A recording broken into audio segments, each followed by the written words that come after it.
Hello and welcome to the video you always wanted to find, the one that will finally explain to you how a computer works. Let's start by separating two big categories of computers, hardware and software. These two categories just separate what can be touched and what can't. Software represents applications and hardware physical components such as a keyboard or motherboard. Both the hardware and the software have input functions. The hardware is used for you to input a command, and the software translates that command into data that the processors can use. Now going into computer's architecture, let's start with the motherboard, which is a circuit board with sockets to connect other components of the computer. We have the CPU, which is the heart of the computer. The CPU has two very important components called the CU, or central unit, which is in charge of interpreting instructions and directing system operations, and the LAU is in charge of all mathematical operations. We also have what is called a microprocessor. Just like the CPU, it can perform the same tasks. It is more commonly used in smartphones. Processors such as the CPU are connected into the motherboard. Now time to discuss memory. The RAM is composed of chips installed into the motherboard, and every time you open an app, it's loaded into the RAM. The bigger the RAM, the faster the computer.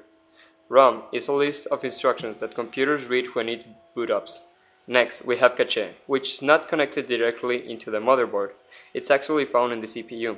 And cache is in charge of saving your most frequent data locations, something like your browser searching preferences. Secondary storage, unlike the already mentioned memories, it's not necessarily connected to the computer. Things like the USB drive fall into this category. Finally, but not less important, is the hard disk drive. It's the biggest storage device in the computer, and it stores software such as operating systems, apps, documents, etc.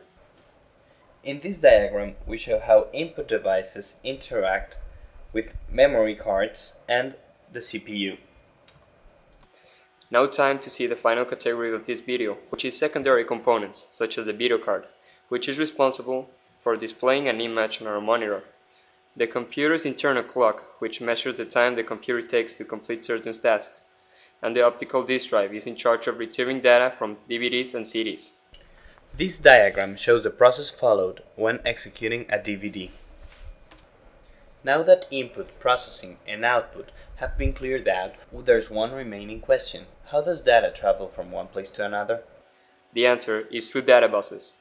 Data buses are in charge of moving information from one place to the computer to another. An example is a data bus moving saved data from the memory to the CPU in order to process the information. Well, as a conclusion, most of the components interact with the motherboard and are connected in order to process the input information from the users and give back an output. Thank you for watching.